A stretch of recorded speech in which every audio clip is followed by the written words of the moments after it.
నమస్తే, sky vision news కి స్వాగతం.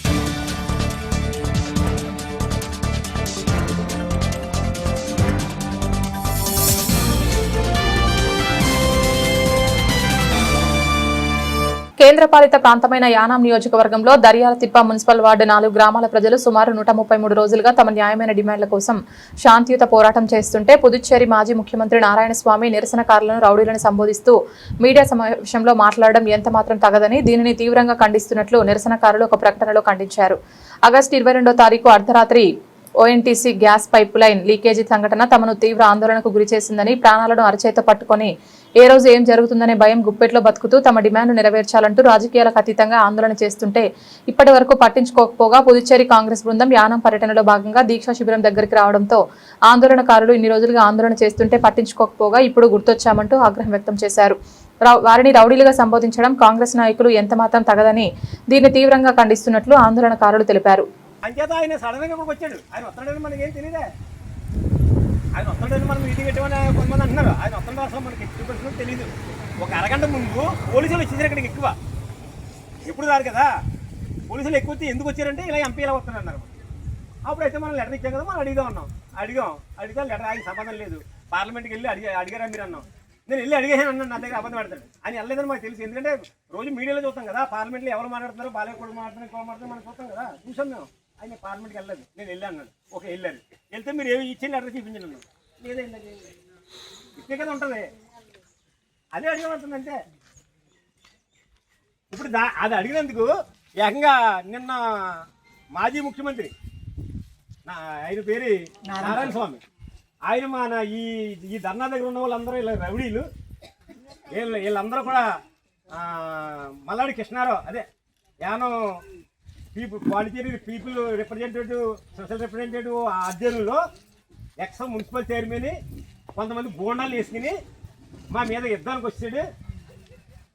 మా దగ్గర పదవి లేదు, అధికారం లేదు కదా, మరి మేము ఏం చేయమన్నాడు. అతని దగ్గర అధికారం లేదు. యాక్చువల్గా అతను చేయమని ఏమో అనలేదు. అతను ఎవరు చేయగలిగింది? ఒక ముఖ్యమంత్రి చేయగలరు, కానీ ఇది ముఖ్యమంత్రి కూడా చేయలేడు, ప్రధానమంత్రి చేయలేదు. ఎందుకంటే కేంద్రంది, మన రాష్ట్రాన్ని అయితే ముఖ్యమంత్రి చేస్తాడు. అదే రాష్ట్రంలో అయితే ఏ చంద్రబాబు నాయుడు అయితే అన్నీ చేస్తారు. రాష్ట్రం మన రాష్ట్రం కూడా మన ముఖ్యమంత్రికి ఎంత పవర్ ఉంటుందో ఈ ఎంపీకి అంతే పవర్ ఉంటుంది. అదే మనం కేంద్రపాలిత ప్రాంతం కాబట్టి మనకు ఒకసారి 4 నెలల్లో బియ్యం అయిపోయాయి. ఎందుకు అయిపోయింది తెలుసా? గవర్నర్ సంతకం పడిపోతే మనకు అయిపోతాయి. మనం ఇంతమంది ప్రజలతో ఓట్లు వేసి ఎన్నుకున్నా గవర్నర్ సంతకం పడిపోతే అయిపోతాయి. అంత అంత అంత పవర్ తక్కువ మన ముఖ్యమంత్రికి. అలాంటిది ఎంపీకే పవర్ ఎక్కువ ఉంది, పార్లమెంట్లో మాట్లాడే పవర్ ఉంది. అంచేత మనం ఎంపీని అడిగాం. అదే నేను వచ్చిన కాబట్టి అడిగాం. అయితే ఆయన నోటంటే వెళ్ళిపోతుంటే మేము అమ్మాయి అడిగే తెలియదు. అడిగితే మళ్ళీ తప్పు మనం. ఆయన ఏమంటాడంటే మన అందరూ రౌడీలు, గోండాలో ఇలా ఇలా గో బ్యాక్ అన్నారు అనేది పెద్ద స్టేట్మెంట్ ఇచ్చి చాలా అంతా ఇంగ్లీష్లో మాట్లాడాడు. రౌడీలు అన్నదే మీకు అర్థమవుతుంది, మీ ఇంగ్లీష్లో పెట్టినది ఎలా మాట్లాడినాడు అతను. ఇంకేంటంటే మనం రౌడీలు కాదు, మనం రౌడీలు అయితే అసలు ఇన్ని రోజులు ఎలా చేద్దాం. ఒక ఇందులో రౌడీలు అందరూ, ఇందులో 10 మంది రౌడీలు ఉన్నా ఇక్కడ లా అండ్ ఆర్డర్ ప్రాబ్లం తెచ్చింది వాడికి. బస్సును ఆఫ్ చేయడం కానీ, అయితే పోలీసులు ఆఫ్ చేయడం, ఇలా ఎస్పీ వెళ్తున్నాడు. కానీ ఆర్యో 136 రోజుల్లో ఫస్ట్ రోజు తప్ప ఏ రోజుని ఇక్కడ రాలేదు. ఆర్యో 4 సార్లు తిరిగాడు ఇలాగా. మనం ఆఫ్ చేయలేము ఆర్యోని? రెవెన్యూలో ఆఫ్ చేస్తామే. అదేంటి బోల్డ్ చేస్తాం కదా. మన పాండిచేరిలో సీఎం వెళ్తుంటే ఆఫ్ చేస్తారు. ఆఫ్ చేస్తే అక్కడ లాఠీ చార్జ్ జరిగిపోయింది. అలా మనం ఆపేయచ్చు. మనం ఎలా ఏం ఆపలేదు. మరి మనం ఎలా రౌడీలో కాపాడడం అతనికి? మనం ఎలా రౌడీలో కాపాడడం అంటున్నాను. మనం శాంతియుతంగా చేస్తున్నాం. మనం శాంతియుతంగా మళ్ళీ ఇలా మనల్ని రెచ్చగొట్టడానికి అతను ఒక మాజీ ముఖ్యమంత్రి అయ్యి ఉండి మన అందరినీ అవమానిస్తున్నాడు. మళ్ళా అంటాడు అతను ఈ ధర్నా ఓన్లీ దళితులు అంట, ఓన్లీ దళితులే చేస్తారంట. దళితులు చేస్తున్నాం మనం. 4 గ్రామాలు అన్ని కులాలు చేస్తున్నాం మనం. ఎస్సీలు ఉన్నారు, ఓసీలు ఉన్నారు, అన్ని కులాలు ఉన్నారు. అతను ఏమంటాడంటే ఓన్లీ దళితులు. మరి ఇక్కడ ఉన్న వాళ్ళు అలా చెప్పారు, ఓన్లీ దళితులే చేస్తున్నారు, ఇది దళితులే చేస్తున్నారు, వాళ్ళకి న్యాయం చేసేస్తాం మేము అనేసి అప్పటికప్పుడు ఆ మీటింగ్లో ఒక పేపర్ ఇలా చూపించి ఇదిగో మేము ఇచ్చేసాం, ఎప్పుడో 3 నెలలకి ఇచ్చేసాం లెటర్. మరి నెలకి తీసిన లెటర్ నేను మనకి ఇవ్వాలి కదా. మనకి ఆయనకి ఇస్తే దండేసి ఆగలుగుతాం. అక్కడికి ఆ లెటర్ ఇవ్వలేదు అతను. రాత్రి నిన్న రాసేసి లెటర్ ఏదో రాసేసి పాత డేట్ వేసేసి పేపర్లకి చూపించేయండి. 1 నెల క్రితం డేట్ వేసాడు దాని మీద. 3వ తారీఖు 2వ నెల వేసాడు. అంటే మా దగ్గర ఇక్కడ ఒప్పుకున్నారు కదా, తినేసి 4వ తారీఖు మరణించేస్తున్నాడు కదా, దాని 2 రోజు ముందు డేట్ వేసి నిన్న పేపర్ చూపించాను. నేను పేపర్లకి నేను ఆల్రెడీ ఎప్పుడో ఇచ్చేసాను. ఆ మాట ఎప్పుడో ఇచ్చేసానన్న మాట అసలు నేను ఇచ్చాను లెటర్ అని. ఇప్పుడు టెక్నాలజీ పెరిగిపోయింది కదమ్మా. అతను పాండిచేరిలో ఉండిపోయింది లెటరే. వాళ్ళు పిఏకి ఫోన్ చేసి ఇలా లెటర్ పంపండి, సెకండ్లో వచ్చేది మొబైల్లోకి. మొబైల్ నేను మామూలు చూపించేసి మేము మాట్లాడాం కదా. ఇంకా మెచ్చుకుంటాం ఆయన్ని. ఓహో ఈయన కూడా మాట్లాడే బాబు అని మెచ్చుకుంటాం మనం. అంచేత మనం ఎవరికి ఏ విధమైన అన్యాయం చేయలేదు ఇప్పుడు. అంటే అన్యాయం అంటే ప్రభుత్వ ఆస్తులు ఏమీ నష్టపరచలేదు, ప్రైవేట్ ఆస్తులు కూడా ఏమీ నష్టపరచలేదు. ఎస్పీ గారు చెప్పినట్టే ఆయన కంట్రోల్లోనే ఉన్నాం. మనం ఈ ఇంకా తొందరగా అవ్వాలని మనం రిలయన్స్ దగ్గరికి వెళ్ళి కూడా ధర్నా చేద్దామన్నాం. ఎస్పీ వద్దన్నాడు, అది మానేసాం మనం. ఎందుకంటే ఎవరి ఆస్తులు మనం ధ్వంసం చేయలేదు. మనం శాంతియుతంగా దెబ్బలాడుతున్నాం. శాంతియుతంగా దెబ్బలాడుతున్నాం కాబట్టి మనల్ని మన పాండిచేరి ముఖ్యమంత్రి గారు లెటర్లో 3 రాసిన ఆ 3 మల్లాడి కృష్ణారెడ్డికి వెళ్ళి ఢిల్లీలో పెట్రోలియం మినిస్టర్ కూడా ఇచ్చారు. అదేవిధంగా కాకినాడ కలెక్టర్కి ఇచ్చారు. మన ఫోన్ చేసి ఈడీకి ఇచ్చిన దానివల్ల మన ధర్నా వల్ల ఇప్పటివరకు అది ప్రాసెస్లో వచ్చింది. ఈరోజు మీటింగ్ అయింది, ఫస్ట్ మీటింగ్ అయింది. ఇప్పుడే ఆయన అందులో బయటకు రావడం జరిగింది. ఎందుకంటే మన ధర్నా ఎక్కడ పోలేదు, మనం చేసిన ఇది ఎక్కడ నిరుపయోగం అవ్వలేదు. అంటే మనం ఇచ్చిన 7-8 డిమాండ్లు ఇచ్చాం. అందులో కొన్ని డిమాండ్లు నెరవేరడానికి కూడా ఫుల్ అవకాశం ఉంది. అంచేత మనందరం ఏదో రౌడీలాగా గుండాలాగా చాలామంది క్రియేట్ చేస్తున్నారు కాబట్టి మనందరూ తరపుని అతను మాజీ ముఖ్యమంత్రికి మనం ఖండించడం. మేము అటువంటి అరాచకాలు పాల్పడే వాళ్ళు ఏమీ కాదు. మీ దగ్గర ఉన్నారేమో, మీ నాయకులు ఉన్నారేమో, మీ కాంగ్రెస్ పార్టీ నాయకులు కానీ లేదా మీ పాండిచేరిలో ఉన్న నాయకులు కానీ మీరేమైనా అరాచకాలు చేస్తారేమో. కానీ మేము ఎప్పుడు అరాచకాలు చేసే పరిస్థితి మా యానంలో ప్రజలకు మన యానంలో ఎట్టి పరిస్థితులు కూడా అటువంటి లేవు. అంచేత మీరు దాన్ని ఉపసంహరించుకోవాలి. ఎందుకంటే మీరు అన్నది, మీరు ఎప్పుడైతే మా యానంలో నుంచి రౌడీలు అన్నారో ఆ మాటను మీరు పాండిచేరిలో దాన్ని ఉపసంహరించుకోవాలి. అది ఉపసంహరించి ఉంటేనే మా ప్రజలందరికీ మీరు న్యాయం చేసినట్టు అవుతుంది. అంచేత మీరు ఎప్పుడు ఇటువంటి ప్రజలకు న్యాయం చేయాలి. మీరేమో నేను రేపు ఎలక్షన్లో పోటీ చేసి నేను ముఖ్యమంత్రి అయిపోదామని ఆయనకు ఉంది, అవ్వచ్చు, తప్పేం లేదు. కానీ ఇక్కడ ప్రజల్ని అవమానపరచకూడదు. మనం 136 రోజుల నుంచి ధర్నా చేస్తున్నాం అంటే దానికి కనీసం విలువ లేకుండా వాళ్ళు వచ్చి రోజున లెటర్ ఇచ్చేసి ఆ లెటర్ చూపించవచ్చు. మనకి వచ్చి రోజున కూడా వాళ్ళకి తెలియదు, అంటే వచ్చే వాళ్ళకి కూడా తెలియదు మనం ఇక్కడ చేస్తున్నామని. వాళ్ళని తెలుసుంటే దారిలోనే లెటర్ తయారు చేసి వెంటనే మనకి ప్రింట్ తీసి చూపించవచ్చు. ఎందుకంటే ఇప్పుడు లెటర్ తయారు చేద్దాం, పొద్దున్న ఒక అరగంటలో లెటర్ తయారు చేసి. ప్రజాసేవలోనే కాదు క్రీడా మైదానంలోనూ తనదైన శైలిలో క్రికెట్ ఆడి తన ప్రతిభను చాటి చెప్పారు రాష్ట్ర కార్మిక శాఖ మంత్రి వాసంశెట్టి సుభాష్. విజయవాడలోని ఇందిరాగాంధీ మున్సిపల్ స్టేడియం ఇందుకు వేదిక అయింది. ఎమ్మెల్యేలు, ఎమ్మెల్సీలు, మంత్రులు పాల్గొన్న ఆట విడుపు, ఆటల పోటీలు, లెజిస్లేచర్, స్పోర్ట్స్ మీట్ ఉత్సాహంగా జరిగాయి. ముఖ్యంగా క్రికెట్ పోటీల్లో మంత్రి సుభాష్ తన బ్యాట్ తో మెరుపులు మెరిపిస్తూ ప్రొఫెషనల్ క్రికెటర్లా అలరించారు. మంత్రి అచ్చెన్నాయుడు వర్సెస్ మంత్రి సత్యకుమార్ టీంల మధ్య జరిగిన క్రికెట్ మ్యాచ్ ఉత్కంఠ భరితంగా నువ్వా నేనా అన్నట్లుగా ఉత్కంఠను రేపాయి. మంత్రి అచ్చెన్నాయుడు టీంలో ఓపెనర్ గా మైదానంలో అడుగుపెట్టిన మంత్రి సుభాష్ చూపిన ఆత్మవిశ్వాసం, షాట్ సెలక్షన్, టైమింగ్ ప్రేక్షకులను కట్టిపడేశాయి. ప్రజాసేవలో ఎప్పుడూ ముందుండే ఆయన క్రీడల పట్ల ఉన్న ఆసక్తి, శారీరక దృఢత్వానికి ప్రాధాన్యమివ్వాలనే సందేశాన్ని కూడా ఈ సందర్భంగా అందించారు. ఈ పోటీలో పాల్గొన్న ప్రజాప్రతినిధులు క్రీడా స్ఫూర్తితో ఆడుతూ పరస్పర స్నేహభావాన్ని మరింత బలపరిచారు. ప్రజా బాధ్యతల మధ్య కూడా ఇలాంటి ఆట విడుపు కార్యక్రమాలు శారీరక మానసిక ఆరోగ్యానికి ఎంతో అవసరమని వారు అభిప్రాయపడ్డారు. మంత్రి సుభాష్ బ్యాటింగ్ ను ప్రత్యక్షంగా వీక్షించిన సహచర మంత్రులు, ప్రజాప్రతినిధులు ఆయన క్రీడా నైపుణ్యాన్ని ప్రశంసించారు. క్రీడల ద్వారా స్నేహం, ఆరోగ్యం, ఉత్సాహం పెంపొందుతాయని ఆయన పేర్కొన్నారు. ప్రజాసేవలోనే కాదు క్రీడల్లోనూ ముందుండే నాయకుడిగా మంత్రి సుభాష్ మరోసారి మెప్పించారు. మంత్రి సత్యకుమార్ టీంపై మెరుగైన ఆట తీరు ప్రదర్శించి విజయ తీరానికి చేర్చారు. ఈ ప్రజాప్రతినిధుల ఆట విడుపు పోటీల్లో ఇందిరాగాంధీ మున్సిపల్ స్టేడియం అంతా ప్రజాప్రతినిధులతో కలకలలాడింది. జనసేన అధ్యక్షులు, ఉప ముఖ్యమంత్రి కొణిదెల పవన్ కళ్యాణ్ ఆశయ సాధన స్ఫూర్తితో జనసేన సీనియర్ నాయకులు మచ్చ గంగాధర్ చేస్తున్న సేవా కార్యక్రమాల్లో భాగంగా కాకినాడ ఎటుమొగ 14వ డివిజన్లో ఇటీవల మృతి చెందిన వాడ్రేవు లక్ష్మణస్వామి కుటుంబ సభ్యులను కలిసి వారిని పరామర్శించారు. ఆ కుటుంబానికి ప్రగాఢ సానుభూతి తెలియజేసి వారికి 2 నెలలకు సరిపడ నిత్యావసర వస్తువులను అందజేశారు. ఇప్పటి వరకు 333 మంది నిరుపేద బాధిత కుటుంబాలకు ఆయన అందించిన ఆర్థిక సహాయానికి స్థానిక డివిజన్ నాయకులు, పెద్దలు, జనసేన అభిమానులు హర్షం వ్యక్తం చేశారు.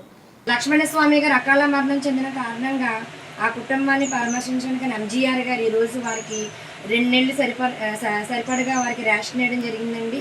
దీంతో 333వ కార్యక్రమాన్ని ఆయన చేపట్టి ఉన్నారు ఈరోజు. అలాగే కాకినాడ పట్టణంలో ఎక్కడైనా సరే ఎవరికి ఎటువంటి ఇబ్బందులు ఉన్నప్పటికీ, అలాగే ఎవరైనా ఇంట్లో ఇలా మరణించిన వాళ్ళకి వాళ్ళు పరామర్శించి వారికి ఇలా రేషన్ వేయడం జరుగుతుంది.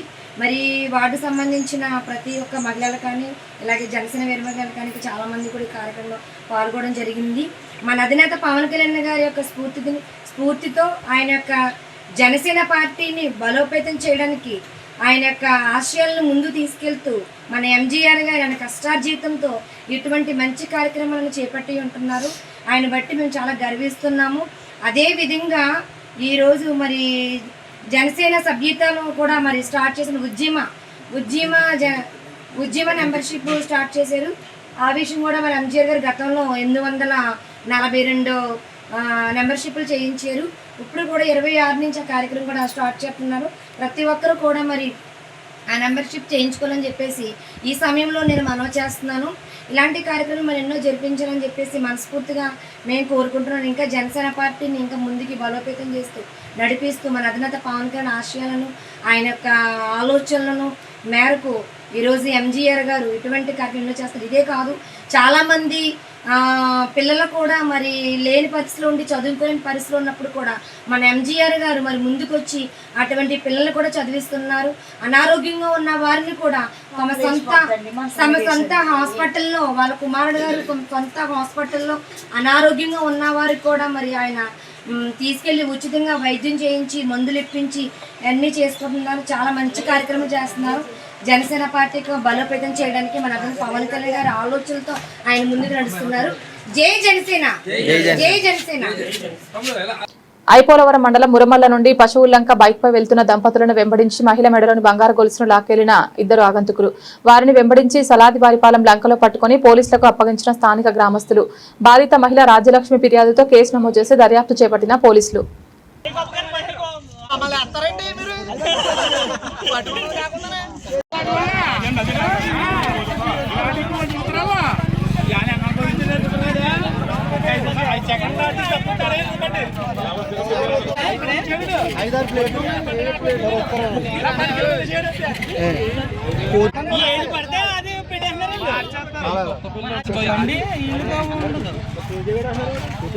అక్కడ కూర్చోమనుకున్నారు మీరు, అక్కడ కనకరిపో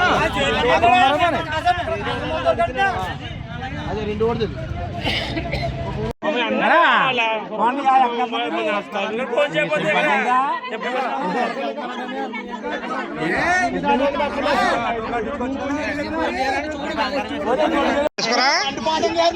వేసుకోవాలని భయపడతారు. ఇప్పుడు వేసుకోవాలంటే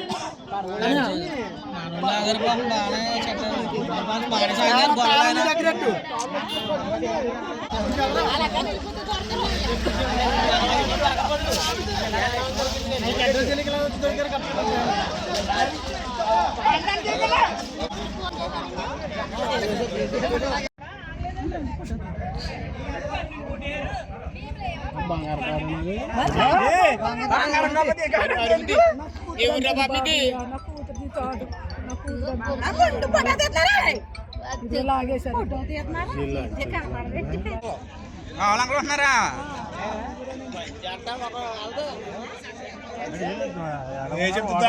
నమ్మలే వాళ్ళ అసలు చెప్పరా అని దొరికారు. ఏంటి వస్తుంది ఈవిడ వెనకాల వస్తుంది అవన్నీ ఫోన్ మాట మాట్లాడతాయి. తీసుకెళ్ళాలి వాళ్ళు ప్రెస్ కోసం వాళ్ళు బాధపడుతూ ఉంటారు. మీరు అర్జెంట్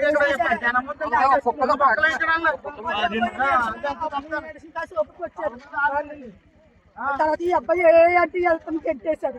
గెట్టేదా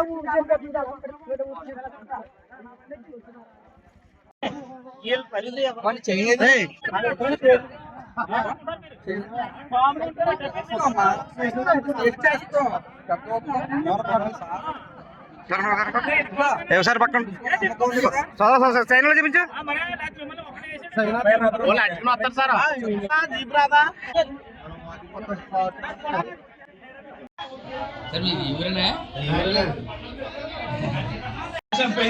తీసుకోండి సినిమా ఎక్కడికి వెళ్తారు మన ఇలా వచ్చారు. ఎంత పరిగెట్టినా దొరికేస్తారు ఇక్కడ.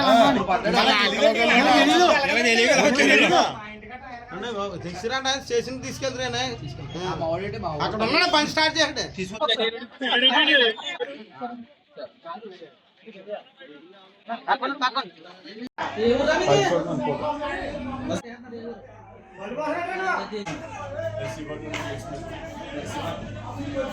తెలుసుకుంటారు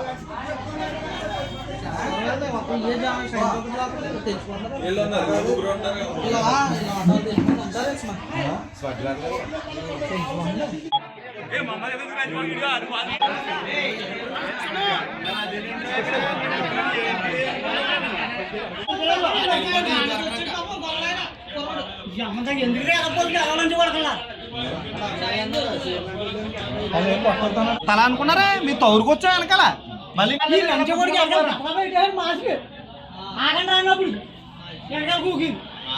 మా ఎదర బండి మీద పట్టేస్తుంది. కాకినాడ జిల్లా ముమ్మడివరం నియోజకవర్గం తాళ్లరేవు మండలంలో గత ప్రభుత్వం ప్రారంభించిన విలేజ్ హెల్త్ క్లినిక్లు పునాదులు దేశంలో నిలిచిపోవడంతో గ్రామీణ ప్రాంతాల్లో ప్రజలకు మెరుగైన వైద్య సేవలు అందించేందుకు వైద్య సిబ్బంది ఇబ్బందులు పడుతున్నారు.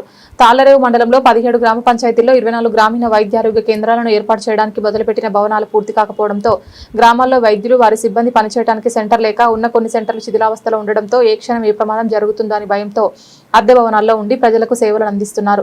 ప్రస్తుతం పాలకులు ఈ విలేజ్ హెల్త్ క్లినిక్లను పూర్తి చేసి ప్రజలకు మెరుగైన వైద్య సేవలు అందుబాటులోకి తీసుకురావాలని పలువురు కోరుతున్నారు.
కేంద్రపాలిత ప్రాంతమైన యానాం నియోజకవర్గంలో ఫ్రాన్స్ అబ్బాయి యానాం అమ్మాయి ఒకటయ్యారు. ఫ్రాన్స్ దేశంలో యానాంకు అనుబంధం ఉండడంతో యానాంకు చెందిన పలువురు ఫ్రాన్స్ దేశ పౌరసత్వం పొందడంతో పాటు అక్కడ ఉద్యోగాలు చేస్తూ ఉంటారు. ఈ తరుణంలోనే అక్కడ ఉండి పెళ్లిళ్లు చేసుకునేవారు కొంతమంది అయితే మరికొందరు ఇక్కడికి వచ్చి హిందూ సంప్రదాయం ప్రకారం వివాహం చేసుకునేవారు. మరికొందరు ఇటువంటి సంఘటన బుధవారం యానాంలో చోటు చేసుకుంది. ఫ్రాన్స్ దేశానికి చెందిన అబ్బాయి యానాంకు చెందిన అమ్మాయి వివాహం చేసుకున్నారు. దీనికి ముఖ్య కారణం వరుడికి హిందూ సంప్రదాయం పట్ల ఉన్న గౌరవంతో ఇక్కడికి వచ్చి మరీ ఈ వివాహం చేసుకున్నారు. యానాంకు పైడికొండల వారి వీధికి చెందిన మల్లిపూడి వెంకటేశ్వరరావు, అనంతలక్ష్మి, సత్యవతి దంపతుల కనిష్ట కుమార్తె అనిత అనూష ఫ్రాన్స్ దేశంలో డేటా ఇంజనీర్ గా పనిచేస్తోంది. అక్కడే ప్రభుత్వ రంగంలో స్టేజ్ ఆర్టిస్ట్ గా పనిచేస్తున్న రోమెన్ షులేర్ డెంటింట్ యాప్ లో పరిచయం ఏర్పడి పెళ్లికి దారితీసింది. గతంలో యానంలోని ఒక వివాహంకు వచ్చిన రోమెన్ మల్లెర్ తెలుగు వివాహం హిందూ వివాహం నచ్చడంతో తన వివాహం ఈ విధంగా చేసుకోవాలనే ఉద్దేశంతో ఇక్కడికి వచ్చి ఈ విధంగా వివాహం చేసుకున్నట్లు షులేర్ తెలిపారు. ఈ వివాహం నిమిత్తం ఫ్రాన్స్ దేశాల నుంచి సుమారు 45 మంది యానం రావడం జరిగింది. గత రాత్రి జరిగిన సంగీత్లో ఫ్రాన్స్ దేశస్థులు ఉల్లాసంగా గడిపారు. పెళ్లి కుమారుడు కుమార్తెలు ప్రత్యేకంగా అలంకరించిన గుర్రపు బండిపై యానాం పురవీధుల్లో ఊరేగుతూ వివాహ వేదిక వద్దకు చేరుకున్నారు. అనంతరం హిందూ సంప్రదాయం ప్రకారం రాత్రి 11:04 వివాహం జరిగింది. కార్యక్రమంలో వరుడు తల్లిదండ్రులు ఫిలిప్ మరిషులేర్ తో పాటు ఇరువురు కుటుంబ సభ్యులు, యానాంకు చెందిన ప్రముఖులు పాల్గొన్నారు.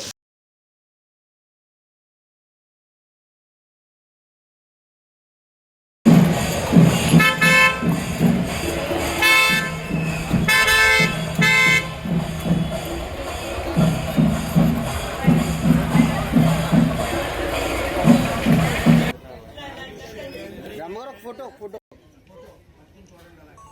Middle okay okay thank you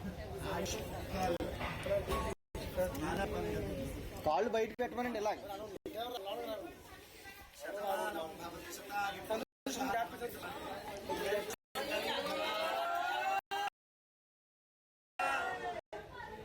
సుమంగళి భవ సుమంగళి భవ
అయిపోయింది సూర్య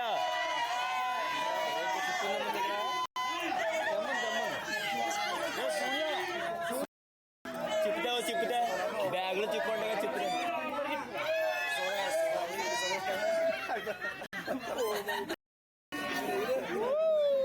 చీటింగ్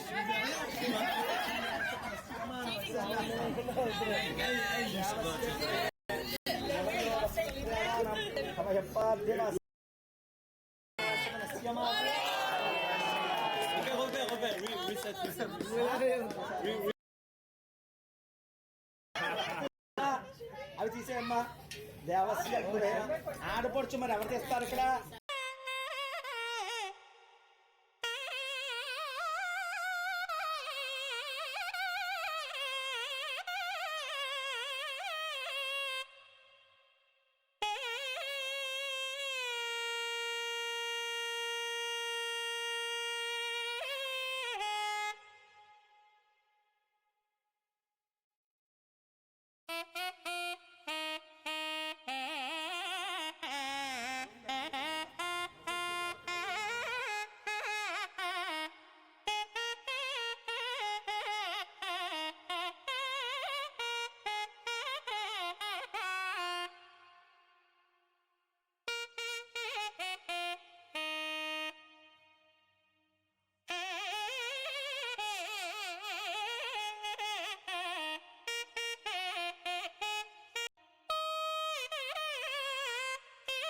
యానాం జవహర్ నవోదయ విద్యాలయంలో ఫుట్బాల్ ఫర్ స్కూల్ కార్యక్రమం అత్యంత ఉత్సాహభరితంగా నిర్వహించబడింది. విద్యార్థుల ఫుట్బాల్ క్రీడ పట్ల మక్కువ పెంచే ఉద్దేశంతో ఫిఫా మరియు కేంద్ర ప్రభుత్వ విద్యాశాఖ సంయుక్తంగా చేపట్టిన ఈ కార్యక్రమాన్ని సాయి స్పోర్ట్స్ అధికారి ఎన్ ఉదయ్ కుమార్ జ్యోతి ప్రజ్వలన చేసి ప్రారంభించారు. ఈ సందర్భంగా యానాం ప్రాంతంలో ఎంపిక చేసిన 10 పాఠశాలలకు ఫిఫా అందించిన ఫుట్బాల్లను సాయి స్పోర్ట్స్ అధికారి ద్వారా పంపిణీ చేశారు. అంతకుముందు ముఖ్య అతిథులకు విద్యాలయ స్కౌట్ బ్యాండ్ ట్రూప్ మరియు పూర్ణకుంభంతో విద్యాలయ సంప్రదాయ ప్రకారం ఘనంగా స్వాగతం పలికారు. విద్యార్థినులు స్వాగత నృత్యం సభికులను రంజింపజేసింది. సభకు అధ్యక్షత వహించిన విద్యాలయ ప్రధానాచార్యులు ఎస్ఎస్ కీర్తి మాట్లాడుతూ ప్రపంచంలో మరే క్రీడకు లేని క్రేజ్ ఫుట్బాల్ కు ఉందని వివరిస్తూ ప్రపంచ ప్రఖ్యాత జట్టు మరియు ఆటగాళ్లను గుర్తించి విద్యార్థులకు తెలియజేశారు. అనంతరం సాయి స్పోర్ట్స్ అధికారి ఎన్ ఉదయ్ కుమార్ మాట్లాడుతూ క్రీడల ప్రాముఖ్యతను వివరిస్తూ కేంద్ర ప్రభుత్వం సహకారంతో రాబోయే రోజుల్లో యానాం విద్యార్థులకు మరిన్ని సదుపాయాలు కల్పిస్తామని వాటిని ప్రతి ఒక్కరూ వినియోగించుకోవాలని కోరారు. ఈ సందర్భంగా విద్యాలయం తరపున ఎన్ ఉదయ్ కుమార్ ని ఘనంగా సన్మానించారు. కార్యక్రమంలో భాగంగా విద్యార్థినులు ఫిఫా ఫుట్బాల్ విశిష్టత గురించి తమ ప్రసంగాల ద్వారా వివరించారు. కార్యక్రమాన్ని అత్యంత సమర్థవంతంగా నిర్వహించిన ఫిజికల్ ఎడ్యుకేషన్ టీచర్లు లక్ష్మీ ప్రసన్న, సింహాచలం మరియు విద్యాలయ సిబ్బంది ప్రధానాచార్యులు ప్రత్యేకంగా అభినందించారు.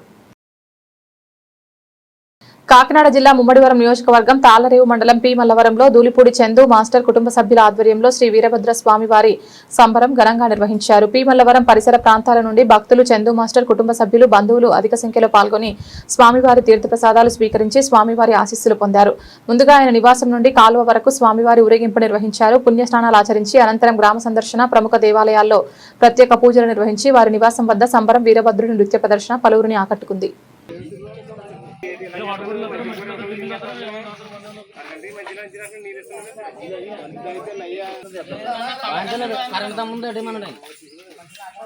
ఇప్పుడు వద్దండి వాటి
పునర్విక కోసం కేంద్రపాలిత ప్రాంతమైన యానాం నియోజకవర్గంతో పాటు పరిసర ప్రాంత ప్రజల తరపున సేకరించిన మొత్తం 2,26,307 రూపాయలను కర్నూలులోని పునర్విక తండ్రికి టీం యానాం సభ్యులు అందజేయడం జరిగింది. పునర్విక కోసం టీం యానాం పేరుతో గత 3 రోజులుగా విరాళాల సేకరణ కార్యక్రమాన్ని నిర్వహించారు. ఈ సేకరించిన విరాళాలని టీం ప్రతినిధి వెంకట్ బృందం నేరుగా కర్నూలులోని పునర్విక ఇంటికి వెళ్లి తండ్రికి అందజేయడం జరిగింది. ఈ మంచి కార్యక్రమానికి సహకరించిన ప్రతి ఒక్కరికి పేరు పేరున హృదయపూర్వక ధన్యవాదాలు తెలుపుతూ మీ అందరి దయా సహాయం ఒక చిన్నారి జీవితానికి ఆశగా నిలిచిందన్నారు.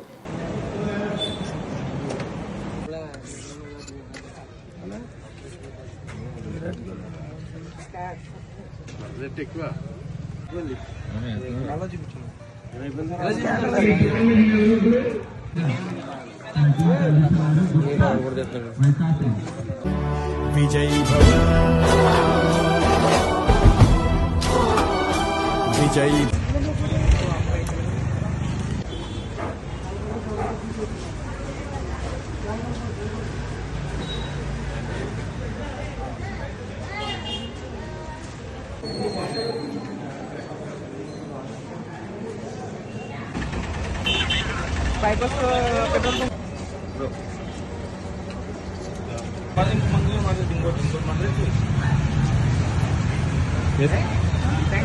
మీకు చెప్పండి. మన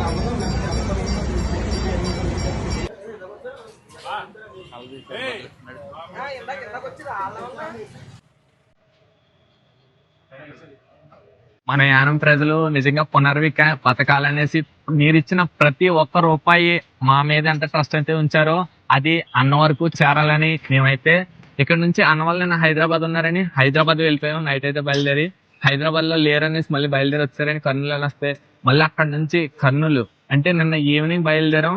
మళ్ళీ స్టిల్ అంటే 24 hours జర్నీ చేస్తూనే ఉన్నాం అన్నని మీట్ అవ్వడానికి, మనకి ఈ అమౌంట్ అయితే ఇవ్వడానికి.